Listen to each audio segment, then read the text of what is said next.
Bien, ¿listos? Bien, llegamos al año 850 después de Cristo. El Papa en turno establece el dogma del agua bendita. Todos seguramente, o la mayoría, han entrado a una iglesia católica, ¿no? Y al entrarlo luego hay unas como especie de fuentes, donde el agua está allí, el agua bendita. Entonces, esta agüita tiene el poder de que si tú la tomas un poco en tu mano y te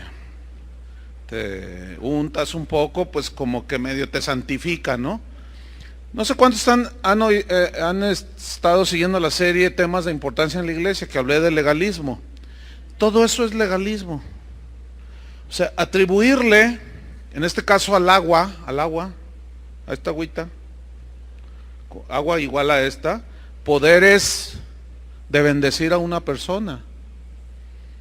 Sin embargo, allí está, y el Papa en turno instituyó este dogma. Y cuando algún sacerdote o los cardenales van a bendecir un negocio, una casa, ellos traen no recuerdo cómo se llama, donde tienen agua, entonces ellos rocían agua así, ¿verdad? Y esparcen agua bendita. Fíjese bien, una vez en este lugar aquí donde yo estoy parado, hará como unos 10 años, estábamos en una reunión de pastores, me pidieron que si le prestaba este lugar. Claro, entonces yo estaba sentado de este lado, había como unos 120 pastores, y la mayoría aquí en esta parte de abajo, sentados. Entonces, tomó la palabra un pastor de aquí, de la ciudad, y empezó a hablar, y empezó a decir cosas bien raras. Y uno de los pastores me dice, oye, ¿por qué no lo bajan a este hermano y le dicen que mejor se calle? Está diciendo puras tonterías. Entonces yo le iba a decir que se dirigiera al que dirigía digamos, el presidente de la asociación de pastores en ese tiempo, cuando este pastor agarra una botella de agua así como esta, así. Entonces, pues, como ahorita yo la traigo y todos pensamos, pues le va a dar un traguito, ¿no? Así como yo. Pero no. Y yo en el nombre del Padre, del Hijo y del Espíritu Santo los bendigo. Ah, mira, ¿ves qué cálculo tengo? Nada más que él sí le atinó. ¿No te asustaste? Perdón. No fue mi intención asustarte. Es un bañadero aquí. Y algunos nos dijeron, ¿qué onda? Y se salieron, pero otros estaban chichille porque les había mojado. Fíjate cómo son las cosas, ¿eh? Decimos, no, que el Papa, que no sé. Y aquí dentro de nosotros también hay agua bendita. También el aceitito. Si quieren que bendigan tu casa o tu carro, lo embarran de aceitito.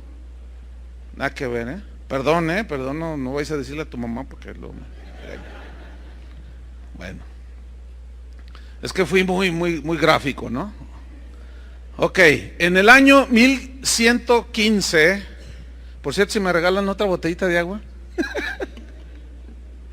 En el año 1115, el Papa en turno decreta la confesión auricular como dogma de la iglesia. La confesión auricular, o sea, que tú vas con el sacerdote y le dices, me acuso de...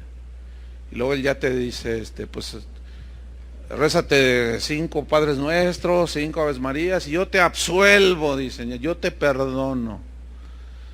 Pero ¿qué dice la Biblia en Primera de Juan 1:9 acerca de a quién le confesamos nuestros pecados? Dice, si confesamos nuestros pecados, se entiende que es a Él, ¿no? Él es fiel y justo para perdonar nuestros pecados y limpiarnos de toda maldad. Nada más puro texto echa por tierra todo ese asunto, ¿verdad? Entonces, en ese mismo año se decreta otro de los dogmas fundamentales del catolicismo, que es la transubstanciación. Ustedes saben lo que es la transubstanciación, a esa altura ya saben, ¿no?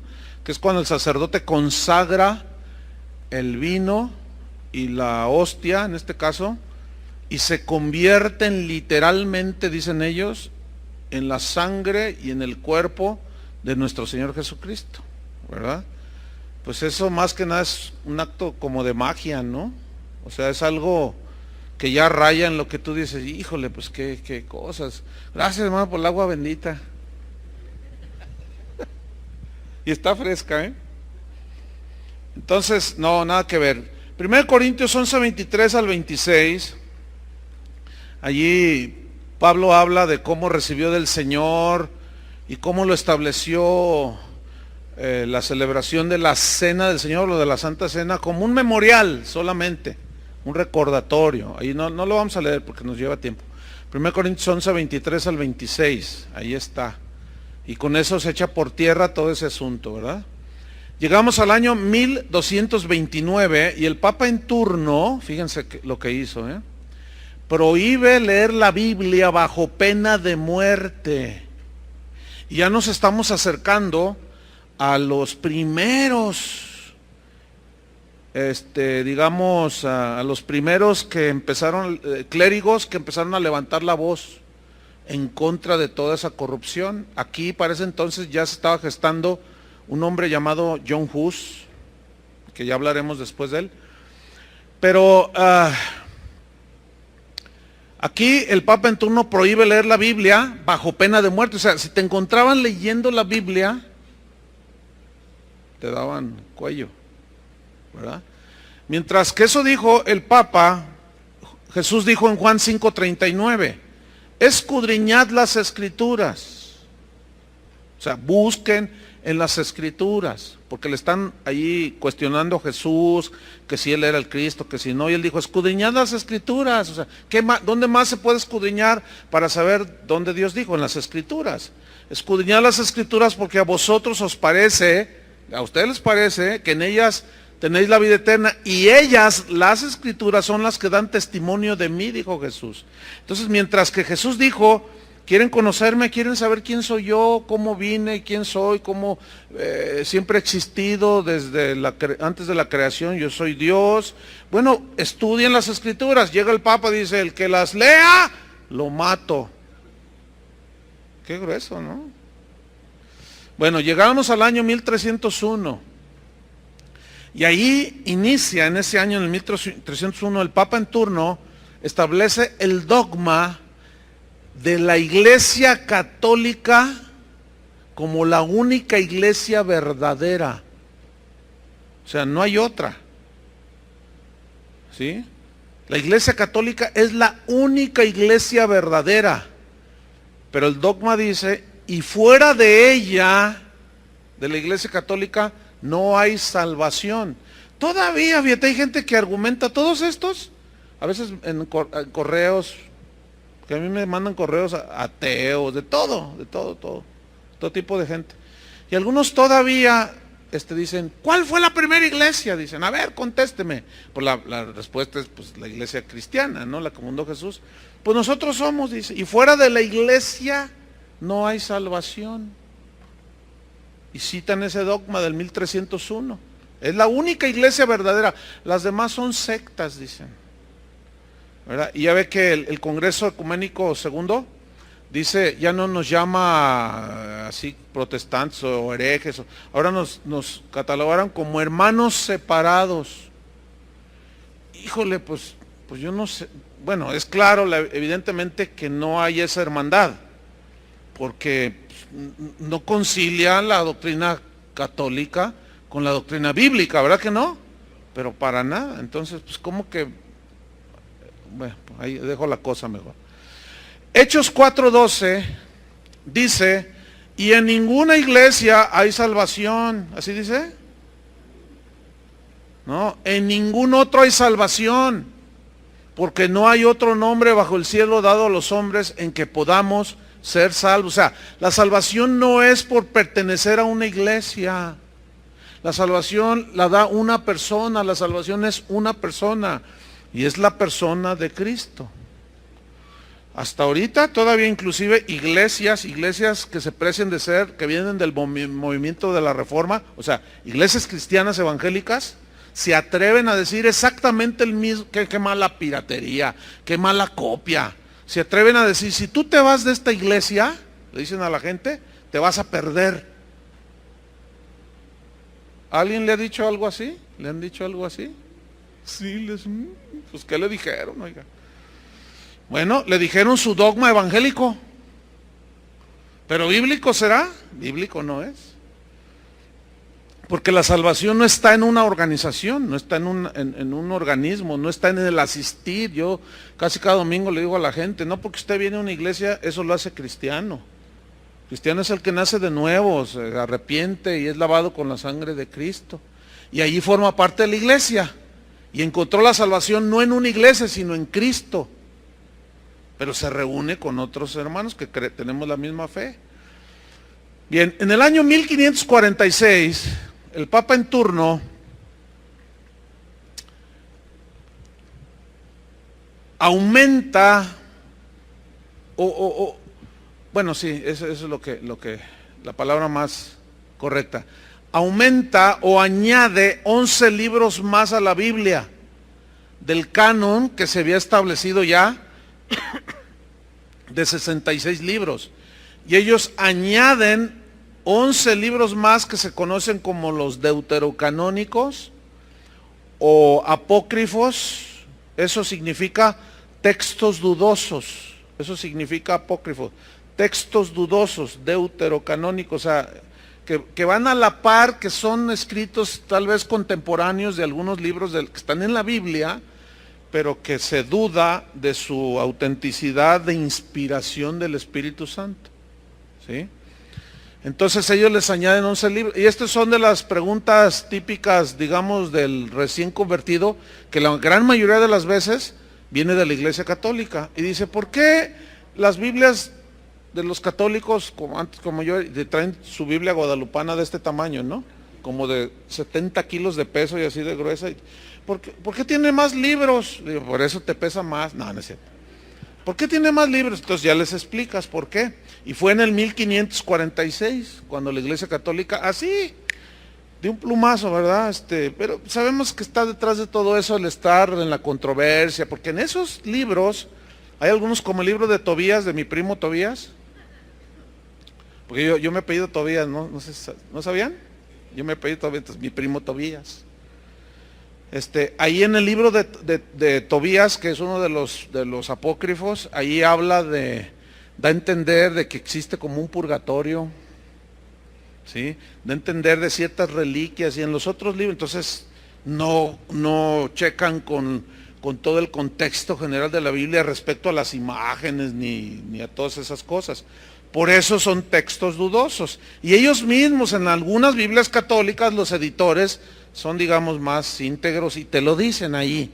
Estos libros fueron añadidos en tal año, estaba el Papa fulano de tal, y son libros que tienen dudas sobre su autenticidad de inspiración, y otros te dicen, no, es palabra de Dios, y entre ellos mismos no se ponen de acuerdo. Bueno, en el año 1562 se decreta, la Iglesia Católica decreta la misa como obligatoria, pero también la misa como una ofrenda propiciatoria. ¿Qué significa eso? Significa que con solo por el hecho de asistir a la Iglesia Católica a oír misa, tus pecados son limpiados. Tus pecados son limpiados. Por eso la gente va, aunque sea 5 minutos antes, y dice, ya cumplí. ¿Entienden? De ahí viene todo eso. Porque dice, no, obliga a misa, sí obliga, pero el hecho de ir, solamente por el solo hecho de ir, ya este decreto dice que la misa es una ofrenda propiciatoria, que con el solo hecho de entrar al santuario y oír, aunque sea una partecita de la misa, ese solamente ya limpió todos tus pecados. O sea, no se requiere arrepentimiento, nada más con asistir y ya quedaste limpio. Qué cosas, ¿no? Primera de Juan 2:1 y 2 nos dice quién es la propiciación. Propiciación significa que Dios tuvo misericordia de nosotros y fue propicio y nos perdonó, nos salvó, nos limpió, nos reconcilió con Él. Primera de Juan 2:1 y 2 dice, hijitos míos, estas cosas les escribo para que no pequéis. Y si alguno hubiere pecado, abogado tenemos para con el Padre, a Jesucristo el justo. Y Él es la propiciación por nuestros pecados. O sea, Él es el objeto del sacrificio por nuestros pecados, no el hecho de asistir a un lugar. Entonces, por ejemplo, cuando yo le digo a la gente, no crea que por el hecho de asistir usted ya es cristiano. Es todo lo contrario a lo que les dicen de la misa. Porque es la verdad, ¿sí o no? No porque alguien está estudiando en una escuela bíblica como esta, ya quiere decir, ¿qué quiere decir? Nada. El diablo sabe más Biblia que tú. Eso no quiere decir nada. Pero es bueno estudiar. Entonces, Él es la propiciación por nuestros pecados, y no solamente por los nuestros, sino también por los de todo el mundo, o de toda la gente que vive en el mundo y que cuando se arrepiente son lavados con la sangre de Cristo. Bueno, llegamos al año 1854 y ahí la Iglesia Católica, con el Papa en turno al frente, establece el dogma de la Inmaculada Concepción de María. ¿Has oído esto, no? Inmaculada Concepción. O sea, esto significa que María, la Virgen, la Madre de Jesús, nunca tuvo más hijos. Significa que ella era virgen cuando el Espíritu Santo puso la semilla en su vientre. Nace Jesús y ella sigue siendo virgen. ¿Verdad? Este es un dogma y que se conoce como la Inmaculada Concepción de María, que no tuvo más hijos. Bueno, esa es la definición. En Mateo 1:25 habla después de que nació Jesús. Mateo 1:25 dice, pero no la conoció, se refiere a José, pero Mateo 1:25, pero no la conoció hasta que dio a luz a su hijo primogénito y le puso por nombre Jesús. Aquí en este versículo está todo, nada más con ese solo. Dice, pero no la conoció. Ustedes saben que el verbo aquí conocer es un eufemismo, o sea, es una expresión judía, que significa tener relaciones íntimas entre el esposo y la esposa. Como cuando dice, y conoció a Adán a su mujer, y nació Abel. ¿Sí? Entonces, dice que pero no la conoció, o sea, no tuvo relaciones sexuales con María. Es lo más natural, pues si era su esposa, ¿no? Pero no la conoció hasta, esa palabra es clave ahí, hasta que dio a luz a su hijo primogénito. Es decir, después de que nació Jesús, ellos continuaron viviendo su vida matrimonial normal. Y la Biblia nos asegura que ella tuvo más hijos, porque son sus hermanos, aquí viene María y sus hermanos, pero la Iglesia Católica, queriendo de una manera tan simplona tratar de evadir eso, dice que son primos. Porque la traducción de hermanos se presta también a primos, pero las circunstancias alrededor, pues es obligada la interpretación de que llegaron María y sus hermanos de Jesús, María y sus hijos, o los hermanos de Jesús. Porque, bueno, pues ni modo que los sobrinos o los primos de Jesús anduvieran siempre con María. Pues eso es bien ilógico, ¿no? O sea, bien, hasta ni quiero tomarme el tiempo de debatir eso, porque eso hasta cualquier niño lo puede hacer. Pero, miren, dice, no la conoció hasta que dio a luz a su hijo primogénito. O sea, esa palabra primogénito significa primer hijo. Nunca dices primer hijo si no hay otro, un segundo, o un tercero, o un cuarto. Juan 3:16 dice, porque de tal manera amó Dios al mundo que dio a su hijo unigénito, quiere decir uno, único. Y primogénito, por ejemplo, ¿quién es primogénito de la familia de ustedes? ¿Cuántos fueron? 6, entonces tú eres el primogénito. No eres unigénito, eres primogénito, o sea, eres el primero, luego sigue otro hermano u otra hermana y así.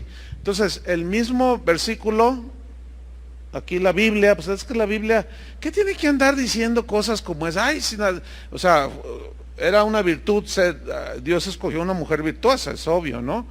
Pero pues eso de que después quedó virgen, como que pues es simple y pura idolatría. Así una mujer que fue llena de gracia, ciertamente, pero en otro sentido todos también fuimos llenos de gracia. Había otras mujeres muy notables en ese tiempo, en Israel, pero tuvo que escoger a una. Así como había muchos pueblos en los tiempos de Abraham, que Dios pudo haber escogido. ¿Por qué escogió a Israel? Porque Él quiso, tenía que escoger un pueblo, nada más uno, de donde viniera todo el linaje del Mesías. Pudieron haber sido los mexicanos, pero no, fueron los judíos, ¿verdad? Entonces, en fin, llegamos al año 1870, y ahí es donde el Papa en turno, junto con todos los cardenales, establecen la infalibilidad del Papa como dogma. ¿Qué significa infalibilidad del Papa? Significa que él no se equivoca cuando habla cosas concernientes a la doctrina cristiana. O sea que el Papa cuando dice el limbo es un lugar donde van los niños, no se equivoca. Eso, en realidad ese es el meollo del asunto aquí en cuanto a la infalibilidad papal, que cuando él habla ex cátedra, o sea que está dando como representante de Dios, según ellos, está hablando sobre temas de la iglesia. Ahí es imposible que se equivoque. Háganme favor, pero en fin, ahí está el asunto, ¿verdad? Y el único que es infalible, ¿quién es? Dios. O sea, llegamos al año 1950, ya se oye así como más de mi tiempo, ¿verdad? 1950. Y allí se establece el dogma de la Asunción de María. Pues ahí el Papa en turno dice, pues, ¿qué otra cosa? Pues mantener a la gente, así como ferviente, ¿no? A ver, ¿qué les inventamos? ¿Qué? Entonces inventaron la Asunción de María. ¿Qué significa? Que ella no murió. Que ella fue llevada como Enoc o como Elías. Y ese es su argumento de, si se llevó a Enoc y a Elías, pues también se la llevó a ella. Oiga, ¿y quién vio? ¿Qué? No, pues por ahí algunos vieron. Oiga, pero ¿y dónde dice en la Biblia? Bueno, no dice, pero es una tradición de la iglesia. ¿Basado en qué? Pues en que yo dije y soy el Papa, ¿y qué? ¿Verdad? Llegamos al año 1965, que fue, digamos, casi de los últimos dogmas fundamentales de la Iglesia Católica, de los papas, donde declaran a María como Madre de Dios. ¡Ay, Dios! Fíjate el título, Madre de Dios, pero también Madre de la Iglesia. Bueno, el solo título ese de Madre de Dios, o sea, es una media verdad, porque fue madre de la humanidad de Jesús, y como Jesús es Dios, ellos se hacen un lío allí, pues entonces es madre de Dios, deducen. No, discúlpame, es que Él se encarnó, Él ya existía y tomó forma humana. Y con todo respeto, ella es madre de la humanidad de Jesús, pero ¿cómo va a ser madre de su divinidad? Porque madre de Dios, el término implica que ella como diosa concibió al Dios Jesús. O sea, es un lío, es un relajo ahí, es una confusión espantosa. Pero también la ponen como madre de la iglesia, ¿verdad? Y se toma el del texto de Juan, donde está Jesús en la cruz y le dice, madre, ahí está tu hijo, hijo, ahí está tu madre. Entonces, ahí no las dejó como madre, dicen. Pero no, pues era un simple y sencillo, cuídamela, ¿no? Allí, cuídala, hazte cargo de ella. Así de simple. ¿O no? Porque ¿qué más se ve en la Biblia al respecto? Nada. Jesús en Juan 8:58 dijo, de cierto os digo, antes que Abraham fuese, yo soy. Y bueno, los que lo estaban escuchando a Jesús se espantaron. ¿Cómo tú? Si no tienes ni 40 años, no tienes ni... ¿Cómo dices que antes de Abraham tú eres? ¿Sí? ¿Por qué? Porque esa frase, es que él utilizó la frase que describía al Dios, a Jehová Dios, en el Antiguo Testamento, el gran yo soy. No, se asustaron. ¿Entienden?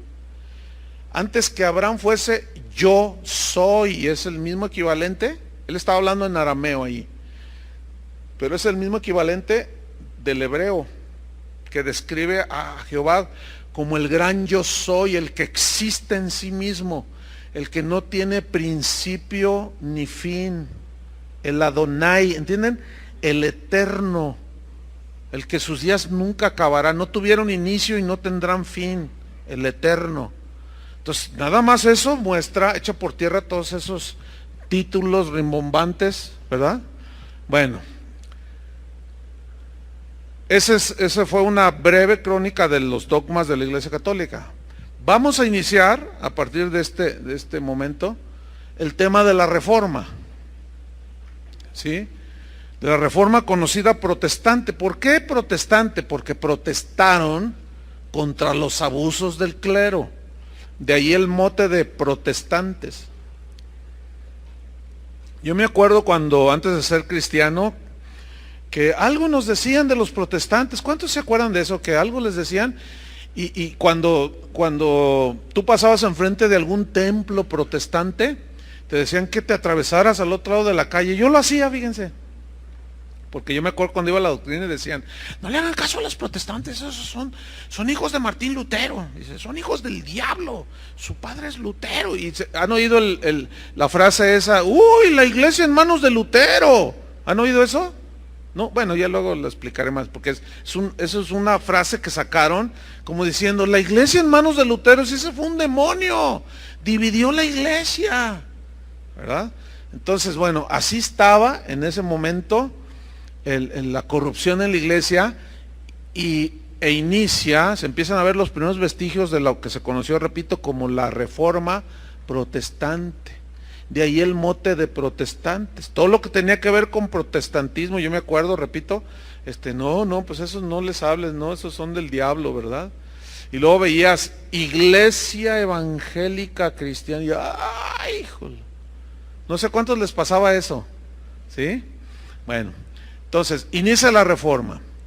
El contexto ya lo sabemos, la iglesia había caído a las partes más bajas de la corrupción. La inmoralidad, la avaricia, la idolatría, la promiscuidad sexual de los líderes de ese tiempo, pues estaba en el pleno y total oscuridad, la gente estaba en la ignorancia más espantosa respecto a Dios, en que pudo haber estado después de que Cristo vino a esta tierra, los seres humanos. Entonces, esa ignorancia de Dios, esa ignorancia de las Escrituras, pues los convertía a todos los católicos en presa fácil de los lobos rapaces. Pero a pesar de eso, Dios siempre se ha guardado remanentes. ¿Qué quiere decir la palabra remanentes? Una pequeña porción, una pequeña parte de gente que de una manera soberana, por la gracia de Dios, Dios los guarda para que se permanezcan fieles en medio de toda la corrupción.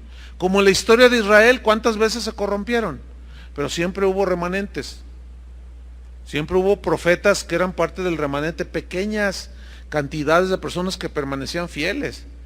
A los profetas los mataron, ¿verdad? A los reyes, algunos también los asesinaron, porque se levantaban en contra del mismo Israel y decían, ¡ey, nos estamos volviendo a los ídolos!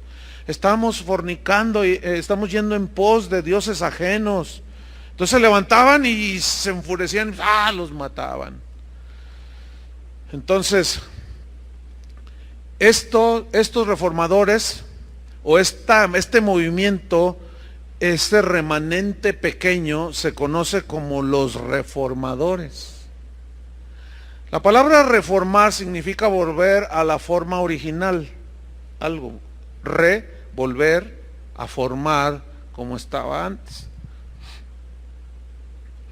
Estos reformadores fueron hombres que de alguna manera respondieron al llamado de Dios y fueron hombres que marcaron la diferencia en su tiempo, en su generación. Una pregunta les voy a hacer, así abierta para todos ustedes y los que nos escuchan por internet. ¿Cómo está la iglesia en la actualidad? Me estoy refiriendo a la iglesia reformada. Todo aquel que diga, no, yo soy cristiano evangélico, o pertenezco a algún concilio o asambleas de iglesias protestantes o cristianas, ¿Cómo está la iglesia en la actualidad? Estoy hablando de la iglesia después de la Reforma. Les voy a dar mi punto de vista, no tienen que estar de acuerdo con él, pero a mi juicio, la iglesia reformada, por la que todos aquellos hombres, muchos dieron su sangre, sus vidas, los asesinaron, los ejecutaron, creo, a mi juicio, que está en uno de los peores momentos después de la Reforma. Hoy estamos en uno de los peores momentos. Estoy hablando ya no de la iglesia católica, que está pagando miles de millones de dólares para callar a las personas que se quejan de que violaron a sus hijos. U hombres ya de 60 años que están metiendo demandas porque los violó el fundador de los Legionarios de Cristo. No, ya no estoy hablando de la iglesia católica. Estoy hablando de la iglesia reformada. ¿Cuál es su condición? Híjole, esto no me deja dormir a mí. Porque la verdad es que la inmoralidad, la avaricia, la idolatría, el materialismo, el humanismo, el misticismo, como lo de la agüita, ¿sí?, el legalismo y hasta la brujería son el pan nuestro de cada día en las iglesias de hoy.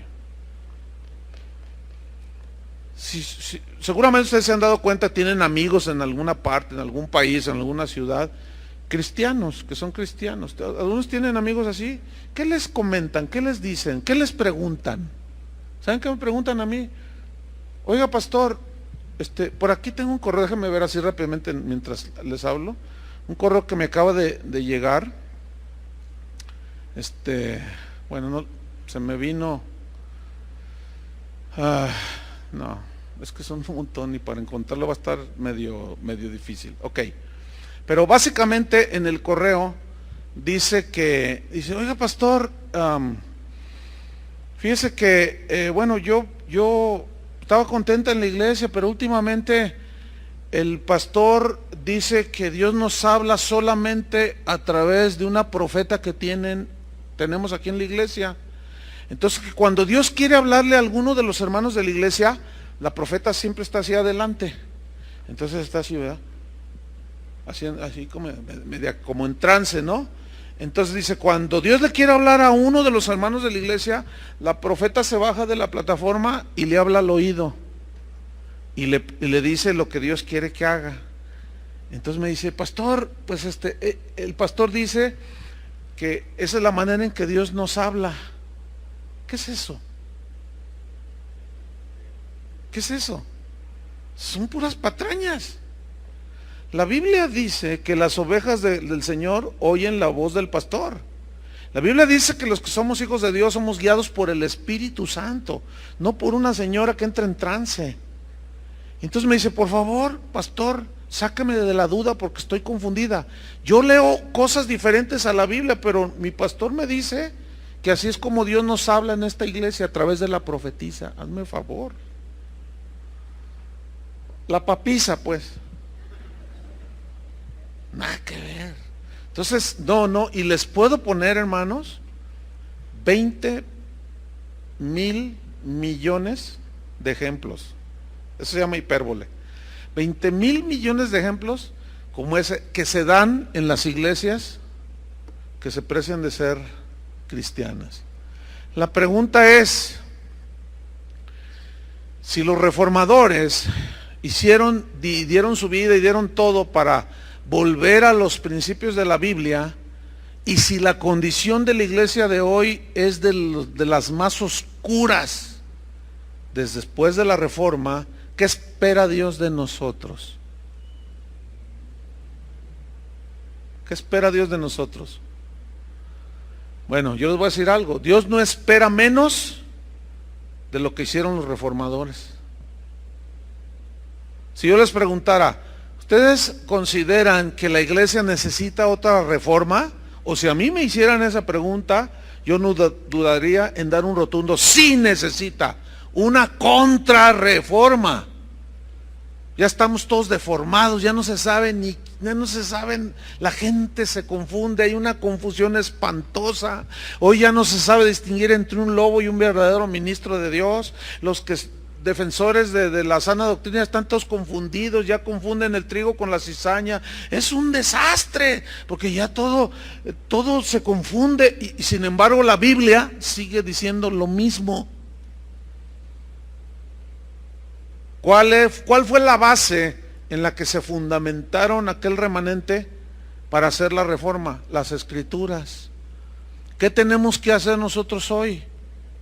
O sea, no, yo no estoy diciendo, vamos a levantar un grupo. No, yo no estoy diciendo eso. Sino que cada uno va a hacer su parte, que fue lo que hicieron ellos. Ellos nunca dijeron, voy a levantar un séquito o un grupo de reformas. Nunca dijeron eso. Ellos simplemente, lo que sucedió y lo que hicieron fue que al volverse a la Biblia empezaron a redescubrir las verdades de Dios y empezaron a predicarlas, y la misma palabra tiene el poder de derribar todo argumento que se levanta contra el conocimiento de Dios y de Cristo. O sea, lo que les estoy diciendo es que no nos apartemos de las verdades de la Biblia. Tú mantente en la sana doctrina, en las verdades de la Biblia. Y al estar hablando con alguien, a veces que conozco, que va a una iglesia cristiana, y al estar tú compartiendo, nada más compartiendo la palabra de Dios, y la otra persona anda en sus rollos, salta inmediatamente. Entonces, no, lo que pasa es que tú eres un legalista, te dicen. No, lo que pasa es que tú ya te lavaron el cerebro. No, espérame, no hay legalismo aquí, no hay lavado de cerebro. ¿Qué dice aquí? Y luego se lo enseñas. Ay, bueno, sí, sí, ahí dice, pero es que el profeta, el apóstol de nosotros dijo que esto o aquello. Que el apóstol. O sea, que el papa, pues, para que me entienda. El papa de mi denominación. Algunos de los que no les caemos muy bien dicen que yo soy el papa del movimiento de casa de oración. Pura ignorancia, o sea, puro bla bla bla, pura verborrea, ¿sí? Pura diarrea verbal. Porque pues ahí están, todas mis enseñanzas están en internet, ¿sí o no? Ahí están todas. Yo no puedo esconder absolutamente nada. Y mi vida también está abierta a los que están aquí. Esta congregación es de más de 5,000 personas, con más de 20 congregaciones en la ciudad. Y los que me conocen, yo tengo que responder, tengo 30 años pastoreando la casa de oración. Los que me conocen, me conocen. Los que me conocen de hace 2, 3 años, 4 años, que oyen cosas que se las creen, a mí, miren, a mí no me importa lo que la gente diga de mí. A mí me importa lo que Dios piense de mí. Y yo voy a poner el énfasis en que mi vida esté transparente delante de Dios. Pero resulta que ese enfoque en las Escrituras y en la integridad, pues no les gusta a los lobos. No les gusta a los que tienen en oscuridad a la gente. No les gusta a los que tienen, como la Iglesia Católica en toda la historia ha tenido a sus feligreses en la vil ignorancia de quién es Jesucristo. Y es obvio que cuando los primeros reformadores empezaron a hablar, pues los mataban, ¿verdad? Entonces, ¿qué espera Dios de nosotros? No espera menos que lo que hicieron los primeros discípulos, ni tampoco lo menos de lo que hicieron los primeros reformadores. Hechos 13:36 es un texto muy interesante. Dice que, porque a la verdad David, dice, habiendo servido a su propia generación, según la voluntad de Dios, murió. O sea, aquí lo que quiero rescatar es lo siguiente. Hablando de David aquí el versículo. Habiendo servido ¿a quién? A su propia generación. Mira, hay cosas en la vida, escúchame bien, en las cuales solo Dios te da una oportunidad para hacer. Hay otras cosas por las cuales Dios te da varias oportunidades. Nos brinda varias oportunidades para hacer en la vida, ¿no? Una oportunidad, no lo hacemos, te da otra oportunidad, otra y otra. Pero hay algunas otras que solamente una vez en la vida te da la oportunidad. Una de esas es ser fiel y servirlo. No hay otra oportunidad. Si tú no eres fiel ahora, si tú no sirves ahora al Señor, si tú no eres guardador de la palabra de Dios, ya no vas a tener otra oportunidad. Si hoy tú no das tu vida, ya no vas a tener la oportunidad de dar tu vida por Cristo y por el Evangelio. O en la defensa de la sana doctrina, ya no hay otra oportunidad, solamente hay una. David, habiendo servido a su propia generación, yo tengo mi generación. Cuando Dios me llamó al ministerio, esa era mi generación, ¿entienden? Entonces, yo entendí, por la gracia de Dios, que solo Dios me estaba dando una oportunidad para servir a Dios. Una sola oportunidad para servirlo de manera integral, sincera, transparente, a la vista de todo el mundo. Solamente hay una oportunidad. Y yo dije, yo quiero hacerlo. Y Dios me decía claramente, te vas a echar encima al mundo, te vas a echar encima a los religiosos, te vas a echar encima a los engañadores, te vas a echar encima a los amargados, te vas a echar encima a los envidiosos, te vas a echar encima a mucha gente. Pero si tú te mantienes fiel, bueno, esto fue en el caso mío, hace muchos años, cuando Él me llamó. Dice, yo te voy a usar y serás un instrumento, serás como mi boca, como le dijo al profeta. Y cada día, cada momento de mi vida después de eso, ya son más de casi 36, ya voy para 36 años, he servido a mi generación incansablemente. O sea, no me estoy jactando, entiéndamelo. O sea, estoy hablando de lo que menos espera Dios. Nada más le estoy compartiendo eso. ¿Sí? Yo me he quemado las pestañas, he enfrentado todo lo que ustedes se puedan imaginar. Porque algunos ven, ¿verdad? Y, oye esto y lo otro, y, oye la congregación, oye esto, y ay, así quiero ser yo, ay, así tú. Pero no saben qué hay detrás, que hay un precio a pagar. Como aquella muchacha que estaba mirando un concierto de violín, de uno de los violinistas más famosos de ese tiempo, siglo pasado. Y estaba la muchacha ahí, en las primeras filas, escuchando aquellas notas de un violinista muy famoso. Y estaba embelesada. Cuando se termina el concierto, pues todo el mundo le aplaudió al violinista y la muchacha se sube al estrado y se acerca al violinista y le dice, daría mi vida por tocar como usted. Y el violinista le respondió, eso es exactamente, mi hija, lo que yo he dado, mi vida. O sea, las notas que sacaba no son coincidencia, no vienen nada más así, no, dice, yo di mi vida. Y para ser un concertista de ese nivel, tienen que estudiar por lo menos 8 horas diarias. Algunos quieren ser predicadores de la Biblia y ni la leen.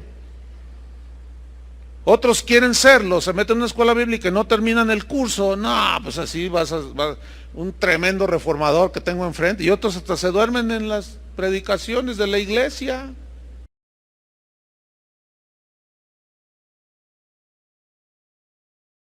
¿Qué más puede hacer uno? Están despiertitos, yo lo sé. En esta vida hay una sola oportunidad de servir a la causa de Cristo. Una sola. ¿Cuántas veces? Una. O lo haces hoy o nunca lo hiciste. Ahora, tú puedes ser salvo. Sí, porque la salvación no es por obras, ¿verdad? Dios te quiere usar. Pero si tú te resistes, si tú evades, bueno, Dios va a llamar a otro. Pero también te va a pedir cuentas de todo eso, ¿verdad? Porque Pablo habla del tribunal de Cristo, donde vamos a ser juzgados, no nuestros pecados, sino lo que hicimos mientras estábamos en el cuerpo, haya sido bueno o malo. Y ahí es donde Dios va a repartir galardones. Pero en fin, ese ya es otro tema. Estos reformadores, de los que vamos a continuación a hablar ya por el resto de la clase, hicieron lo mismo que Jesús y los apóstoles. ¿Qué fue? Enfrentaron el sistema religioso de su tiempo. ¿Cómo lo enfrentaron? ¿En sus fuerzas? No, lo enfrentaron no porque ellos fueran buscapleitos, sino que lo enfrentaron por el solo hecho de predicar el evangelio. De esa manera, de una manera digamos automática, tú predica el evangelio y automáticamente tú estás enfrentándote al sistema corrupto, religioso de tu tiempo. Habla de que se debe de dar por gracia lo que recibiste de gracia, nada más con eso, y estás tú enfrentando el sistema religioso, por ejemplo, de la farándula cristiana, que todo te cobran para oír cantar, oír un concierto, para oír la conferencia de no sé quién, te cobran hasta la risa. Y tú dices, no, pero la Biblia dice que den de gracia lo que recibieron de gracia. No, pero es que son otros tiempos y ya empezó la bronca. Pero no es por causa tuya, sino por la defensa del Evangelio. Y eso fue lo que hizo Jesús, ¿sí o no? Él simplemente habló, dice, ustedes son de su padre el diablo. Ustedes no me quieren a mí, no quieren oírme a mí. Pablo decía, yo me he hecho su enemigo por decirles la verdad. Habla con la verdad, mira, habla con la mentira y tienes un montón de amigos. Como dijo un sabio cristiano del siglo pasado, mientras dije mentiras, tuve muchos amigos. Hablé la verdad y se esfumaron mis amigos. Y eso es cierto. Entonces, la historia de la necedad del hombre nos confirma que vuelve a repetir los mismos errores. ¿Han oído esa frase que dice así, los que no pueden recordar el pasado están condenados a repetirlo? ¿Han oído esa frase? Es famosísima. Es de un español, de un escritor español. Se llama Jorge Santayana. Él dijo esa frase.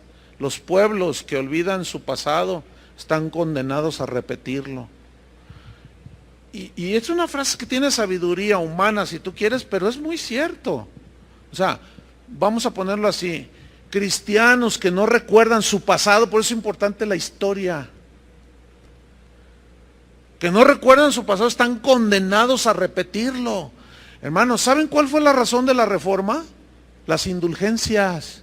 O sea, de las razones principales, entre otras, ¿verdad? Pero fuera de el pago por las bendiciones de Dios. Esa fue una de las razones que Martín Lutero, por las cuales pegó sus 95 tesis en un templo. Esa fue el asunto de las ventas de las indulgencias, de las bendiciones de Dios.